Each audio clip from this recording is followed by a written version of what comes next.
Hi St. Francis friends, Miss Susan here with a storybook to share with you again today.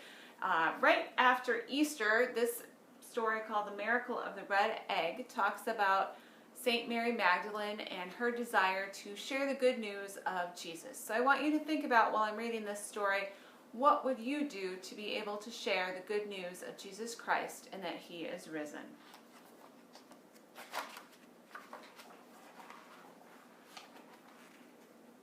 Mary hastily threw her cloak around her shoulders and set off. Shoot, I was on the wrong page.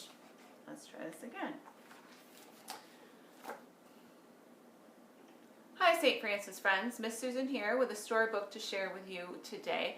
This one is called The Miracle of the Red Egg, and it talks about after Jesus died and rose from the dead and St. Mary Magdalene and a tradition about St. Mary Magdalene. So while I'm reading this story, I want you to think about what would you do, boys and girls, to be able to share the good news of Jesus' resurrection and what that means for us. The Miracle of the Red Egg. Mary Magdalene draped her scarf over her hair as she hurried to the door. For months, since Emperor Tiberius had moved to the island of Capri, she had hoped and prayed that she would have a chance to meet with him. Now at last she had an invitation to attend a banquet at his villa. She'd spent the last few days praying that while she was there, she would be able to tell him the good news, the news that Jesus Christ is risen.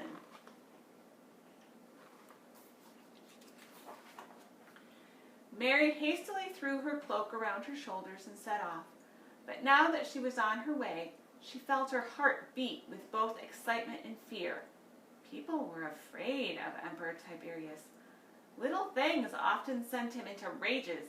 He had people thrown into prisons and sometimes killed, simply because he was angry. Mary Magdalene wondered, if she did have a chance to speak with the emperor, what would he say? What would he do?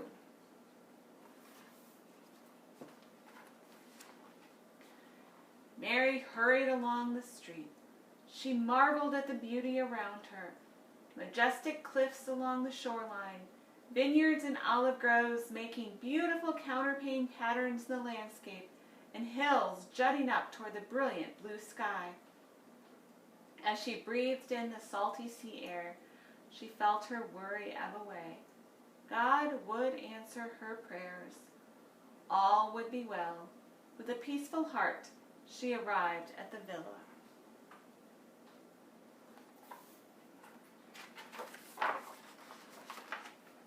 There, a servant led Mary to one of the terraces facing the sea, where the table was already set for the meal. She took her place and saw Emperor Tiberius already reclining on one of the couches at the head of the table. Servants began to carry in dish after dish, overflowing with the most wonderful foods. Baskets of sweet, juicy grapes, bowls filled with delicious nuts and dates, meat and fish and cheese and eggs, and all sorts of honey cakes and sweets. Soon the table was laden with every delicacy imaginable. As they ate, everyone laughed and talked together. Mary told the people seated next to her about the wonderful news of Jesus' resurrection. Even if she couldn't get an opportunity to tell Emperor Tiberius about it, she could at least tell his guests. Word spread from one person to the next like ripples in water. Someone had seen Jesus alive after his crucifixion. Finally, Mary Magdalene's story reached the very end of the table where Emperor Tiberius sat. His voice rang out over all the others. So what is this I hear? One of you claims that man, Jesus of Nazareth, has come back to life? Ridiculous.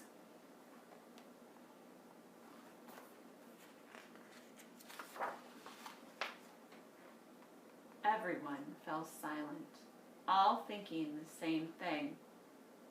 No good would come from talking with the emperor about Jesus. Whenever Jesus was mentioned, people started arguing. They argued about the things he had done. They argued about the things he had said. And most of all, They argued about whether or not he had really risen from the dead. And no one wanted to argue with the emperor about that. Emperor Tiberius leaned forward.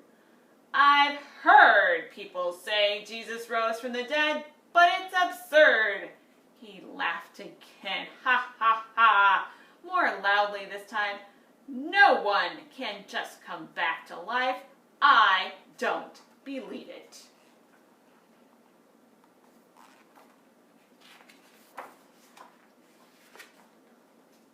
Mary Magdalene prayed for courage and stood up. What you have heard is true. I went to Jesus' tomb, and there I saw 2 angels. They told me not to be afraid, and then I turned, and I saw Jesus. I saw him, and I talked with him. The resurrection is true.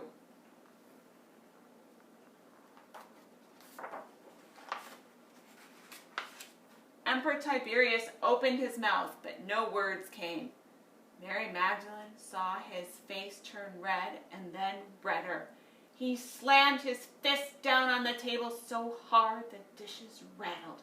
It cannot be true, he shouted. He grabbed an egg from the table and jumped to his feet. Do you see this egg? He said. He strode around the room shaking his fist. I declare, he said, that Jesus can no more have risen from the dead than this egg.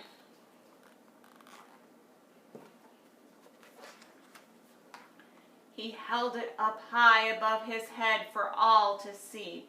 Then this egg could turn blood red here and now in my hand.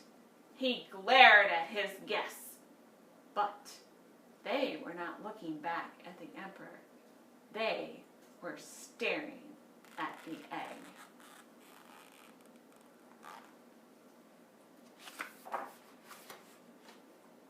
Slowly, Emperor Tiberius shifted his gaze.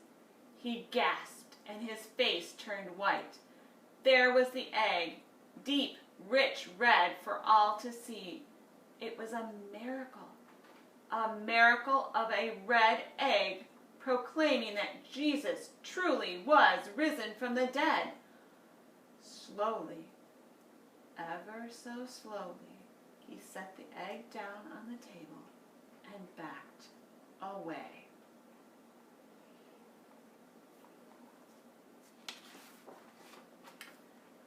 The emperor sat down and put his head in his hands. He sat very still and let out a long, low moan. A red egg, a miracle, and above all, a resurrection. Leave me, he said in a hoarse whisper. With faces filled with awe and fear, the guests pushed and jostled their way out of the room, whispering about the miracle they had just seen.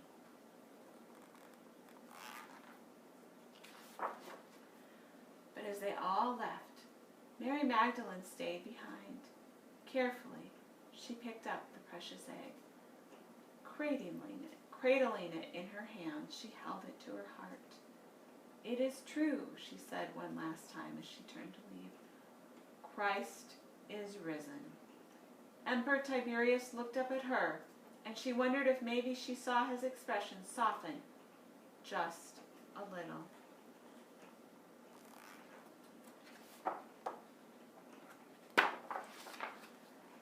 And from that day forward and forever, Mary Magdalene gave thanks to God for the courage he had given her and for the wondrous, marvelous miracle of the red